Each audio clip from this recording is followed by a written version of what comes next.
Canadian truckers appear defiant despite Prime Minister Trudeau invoking the Emergency Act to crush the protests. Many Canadians are coming to their defense, including the Canadian Civil Liberties Association, who argue the protests do not meet the high standard to warrant Trudeau's power grab.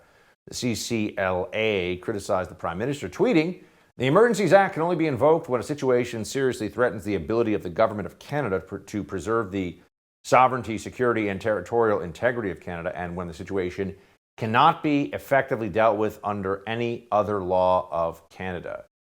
Emergency powers should not be normalized because they are a threat, of course, to normal democratic governance, right? Joining me now, journalist for Rebel News up in Canada, Adam Soos. Adam, thanks for being with us. Happy to be here. Thanks for having me. So was this a bit of a shock to the Canadian people when Trudeau actually went through with this? My understanding is first time they've ever invoked this specific Canadian statute. Were people surprised, or was this really expected? Yeah, to be perfectly honest, they say this is the first time that this statute particularly has been brought into effect. But the reality is this is the new version of the War Measures Act, which has been basically brought into play a couple times throughout history, World War I, World War II.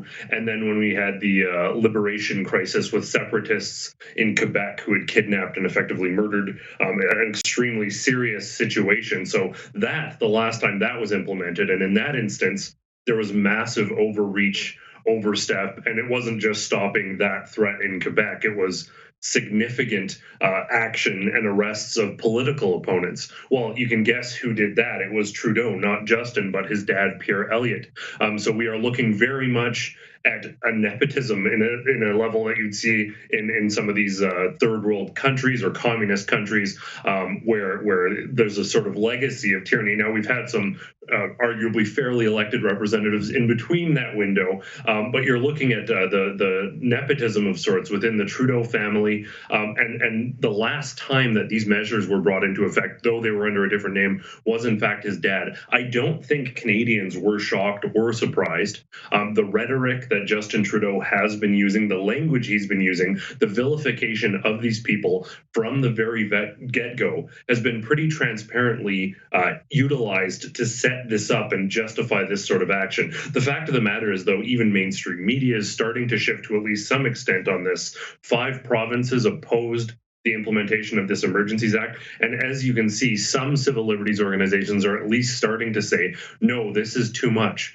For those who aren't necessarily aware, effectively the bridge at Windsor, the Ambassador Bridge, has been cleared. The Coutts blockade is rolling out presently, and most provinces are starting to revoke restrictions and mandates in pretty significant ways. So for everyone observing this objectively, the truckers made their point, the provinces, the federal opposition, everyone is saying it's time to move on, we have to get past this. And in response to this, Justin Trudeau invokes dramatic legislation, giving them extremely problematic powers at this time.